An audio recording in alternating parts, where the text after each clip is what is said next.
দিল্লিতে কর্মরত পরিযায়ী শ্রমিকদের হয়রানি বন্ধের প্রতিবাদে সাহেবগঞ্জে বিডিও অফিসের সামনে বিক্ষোভ প্রদর্শনের পর বিডিও নীতিশ তামাংকে ডেপুটেশন করল সারা ভারত ফরওয়ার্ড ব্লক নেতৃত্ব।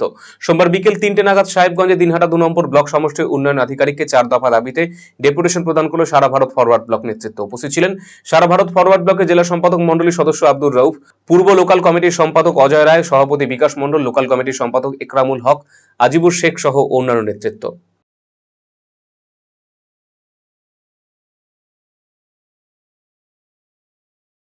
এই দিনহাটা 2 ব্লক আধিকারিক দপ্তরের সামনে আমরা বিক্ষোভ করলাম এবং ডেপুটেশনও দিলাম।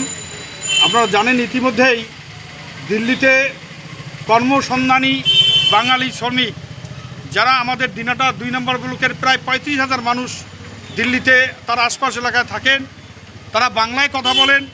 তাদেরকে নানা সময় হ্যারাসমেন্ট করা হতো বাংলাদেশি বলে, আবার নতুন করে সেই বাংলাদেশি তকমা দিয়ে তাদেরকে গ্রেপ্তার হয়রানি করা হচ্ছে।